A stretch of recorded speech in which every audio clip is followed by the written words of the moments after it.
ହଉଛି ଭାଷାକୁ ଧରିକି ଯଦି ରାଜ୍ୟଟି ଆମେ ପାଇଲୁ ତାର ପ୍ରଶ୍ନ ହଉଛି ଭାଷାର ବର୍ତ୍ତମାନ ସ୍ଥାନ କୋଉଠି। ଆମେ ଶାସନ ଠାରୁ ଆରମ୍ଭ କରିକିରି ଅର୍ଥାତ୍ ସେକ୍ରେଟାରୀଠୁ ଆରମ୍ଭ କରିକି ଜିଲ୍ଲାର ମୁଖ୍ୟ କାର୍ଯ୍ୟାଳୟ ବା ସବ୍ ଡିଭିଜନର କାର୍ଯ୍ୟାଳୟ ଗୁଡ଼ିକ ଦେଖିଲେ ସବୁଆଡ଼େ ଲେଖା ହେଉଛି ଇଂରେଜୀରେ। କୌଣସି ଜାଗାରେ ସ୍ପଷ୍ଟ ଭାବରେ ଓଡ଼ିଆରେ ଲେଖା ଥିବାର ଆମେ ଦେଖୁନାହୁଁ। ଆମେ ଯିବୁ ଗୁଜୁରାଟକୁ ଯିବୁ, ଆମେ ବିହାରକୁ ଯିବୁ, ପାଟନାକୁ ଯିବୁ, ଅନ୍ୟାନ୍ୟ ସ୍ଥାନକୁ ଯିବୁ, ସେଠାରେ ଗଲା ବେଳକୁ ଆମେ ଦେଖୁଛୁ ସେମାନଙ୍କ ଭାଷାରେ ସେସବୁ ଲେଖା ହେଇଛି। ଅର୍ଥାତ୍ ଇଏ ଗୋଟିଏ ଭାଷା ଏ ରାଜ୍ୟରେ ପ୍ରଚଳିତ ଅଛି ଏକଥା ଜଣାପଡ଼ିବ ବିଜ୍ଞାପନ ଗୁଡ଼ିକ। ଆମେ ଦେଖୁଛୁ ଯଦି ସବୁଆଡ଼େ ବିଜ୍ଞାପନ ରହିଲା ଇଂରେଜୀରେ ବା ହିନ୍ଦୀରେ ତ ନାହିଁ ବିଶେଷ, କିନ୍ତୁ ଇଂରେଜୀରେ ରହିଲା, ତାହେଲେ ଭାବୁଛି ତାହେଲେ ମୋ ଭାଷାର ସ୍ଥାନ କୋଉଠି, ମୁଁ କୋଉଠି।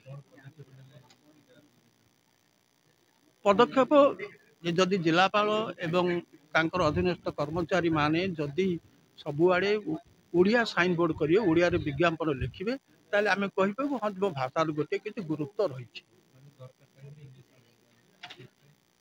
ଦରକାର ଟାଇମରେ ଇଂରେଜୀ କହିବା ଗୋଟିଏ ଭିନ୍ନ କଥା, ଯେହେତୁ ଇଂରେଜୀର ପ୍ରଭାବ ଆମର ଗଣମାଧ୍ୟମ ମାଧ୍ୟମରେ ଆସୁଛି, ଆମେ କେତେ ସଚେତନ ତାକୁ ବିଚାର କରିବାର ତ ଅଛି। କିନ୍ତୁ ମୋର ମନରେ ପ୍ରଶ୍ନ ହେଉଛି ଯେ ମୁଁ କ'ଣ ଏତେ ଦୁର୍ବଳ ଯେ ମୁଁ ମୋ ଭାଷାରେ କହିପାରିବି ନାହିଁ, ହିନ୍ଦୀ ଓ ଇଂରେଜୀର ସାହାଯ୍ୟ ମୋତେ ନେବାକୁ ପଡ଼ିବ। ଏ ପ୍ରଶ୍ନ ମୋ ମନ ଭିତରେ ଆସୁଛି। ନାଇଁ, ଓଡ଼ିଆ ଭାଷାକୁ ଭଲ ପାଉଛି ବୋଲି କହିଦେଲେ ହେବ ନାହିଁ, ସେଥିପାଇଁ ଆପଣ କାର୍ଯ୍ୟରେ ଦେଖେଇବେ। ଓଡ଼ିଆ ଭାଷାର ଯେମିତି ନିତ୍ୟ ବ୍ୟବହାର୍ଯ୍ୟ ହେବ, ଭଲ ଭଲ କଥା ଓଡ଼ିଆ ଭାଷାରେ ଲେଖାଯିବ, ତାହେଲେ ଭାଷାଟି ସମୃଦ୍ଧ ହେବ। ଆମେ ଅତୀତର ବହୁ କଥା ଆପଣମାନେ ଜାଣିଛନ୍ତି, ଦେଖୁଛନ୍ତି, ଅତୀତରେ ବହୁ ସମୃଦ୍ଧ ସାହିତ୍ୟ ଲେଖା ହେଉଥିଲା। ଏବେ କ'ଣ କରାହେଉଛି? ବହୁତ କଥା ଲେଖା ହେଉଛି, କିନ୍ତୁ ସମୃଦ୍ଧି ଅଛି କି? ବିକାଶ ଅଛି କି? ଭିନ୍ନତା କିଛି ଅଛି କି? କିଛି ନାହିଁ। ହିନ୍ଦୀ ଇଂରେଜୀରୁ କପି କରାହେଉଛି, ଆମର ଲେଖକମାନେ କରୁଛନ୍ତି, ଭାଷାରେ ଅନୁରୂପ ହେଉଛି। ତେଣୁ ଆମେ ସ୍ୱତନ୍ତ୍ର ଆମର ସ୍ୱତନ୍ତ୍ର ଗୋଟେ ବିଚାର ଅଛି, ଭାଷା ଅଛି, ସଂସ୍କୃତି ଅଛି, ଏହାର ସଂକେତ କାହିଁକି? ଏଇଟା କେବଳ ଦୁଃଖ ଲାଗୁଛି, ନଚେତ ଆଉ କିଛି କହିବାର ନାହିଁ। ଆଜ୍ଞା, ଧନ୍ୟବାଦ।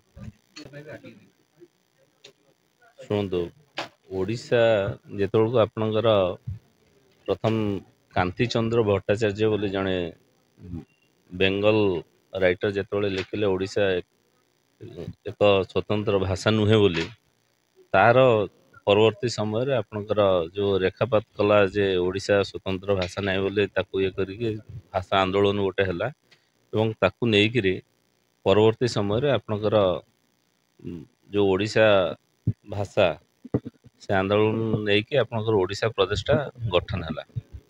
ଏବଂ ଆଜିକା ଦିନରେ ଆପଣ ଦେଖୁଥିବେ ଇଏ ଆପଣଙ୍କ ଶାସ୍ତ୍ରୀୟ ଭାଷାର ମଧ୍ୟ ମାନ୍ୟତା ପାଇଛି ଏବଂ ଏଇଟା ବହୁତ ପୁରାତନ ଭାଷା। ଏବଂ କୌଣସି ଜାଗାରେ ମୁଁ ପଢ଼ୁଥିଲି, ଦେଖୁଥିଲି ଯେ ଆପଣଙ୍କର ଯେଉଁ ସଂସ୍କୃତ ଭାଷା ଅଛି ତାର ସବୁଠୁ କ୍ଲୋଜେଷ୍ଟ ଯେଉଁଟା ମାନେ ନିକଟତମ ଯଦି ଆପଣଙ୍କର ବ୍ୟାକରଣକୁ ନେଇକି ଯଦି ଦେଖିବେ, ତାହେଲେ ଓଡ଼ିଆ ଭାଷା ତା ମଧ୍ୟରୁ ମାନେ ସବୁଠାରୁ ନିକଟତର ଭାଷା ବୋଲି ତାକୁ ଗ୍ରହଣ କରାଯାଇଛି। ତେଣୁକରି ମୁଁ ଓଡ଼ିଆ, ମୋ ଭାଷା ଓଡ଼ିଆ, ତେଣୁକରି ଓଡ଼ିଆ ହିସାବରେ ମୁଁ ଗର୍ବିତ। ନାଇଁ, ନିଶ୍ଚୟ କରୁଛନ୍ତି। ଆପଣଙ୍କର ଦେଖନ୍ତୁ ଆମେରିକାରେ ବି କରୁଛନ୍ତି, ବର୍ତ୍ତମାନ ଆପଣଙ୍କର ପାଶ୍ଚାତ୍ୟ ଯେଉଁଠି ବି ଆପଣଙ୍କର ଅଛନ୍ତି ପ୍ରବାସୀ ଓଡ଼ିଆମାନେ, ସେମାନେ ଓଡ଼ିଶା ଦିବସଟା ଏବେ ପାଳନ କରୁଛନ୍ତି। ଆଗରୁ ଓଡ଼ିଶା ଗଠନ ଯେଉଁ ହେଇଥିଲା, ସେଥିରେ ବରପୁତ୍ର ମାନଙ୍କର ଯେଉଁ ଅବଦାନ ରହୁଛି, ତାଙ୍କ ତ୍ୟାଗ ବଳିଦାନ ରହୁଛି, ତାକୁ ସ୍ମରଣ କରୁଛୁ, ତାଙ୍କ ପାଇଁ ଶ୍ରଦ୍ଧାଞ୍ଜଳି ଦେଉଛୁ।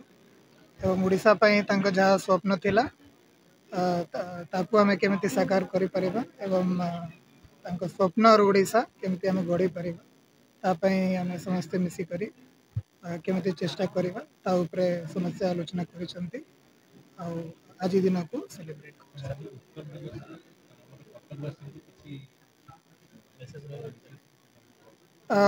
ଓଡ଼ିଶାର ଗଠନର ଏବଂ ଓଡ଼ିଶାର ଐତିହ୍ୟ ସଂସ୍କୃତିର କଟକ ଗୋଟେ କେନ୍ଦ୍ରବିନ୍ଦୁ ରହୁଛି।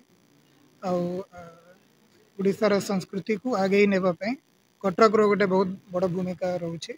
ସମସ୍ତ କଟକବାସୀଙ୍କୁ ମୋର ଅନୁରୋଧ କି ଓଡ଼ିଶା ସଂସ୍କୃତିକୁ ଆଗେଇ ନେଇଯିବା ପାଇଁ ଯାହା ଯାହା ପ୍ରୟାସ ଆମ ତରଫରୁ ହେବା କଥା ସମସ୍ତେ କରିବେ। ଆଉ ଏହି ଦିଗରେ ଜିଲ୍ଲା ପ୍ରଶାସନର ସମ୍ପୂର୍ଣ୍ଣ ସହଯୋଗ ସମସ୍ତଙ୍କୁ।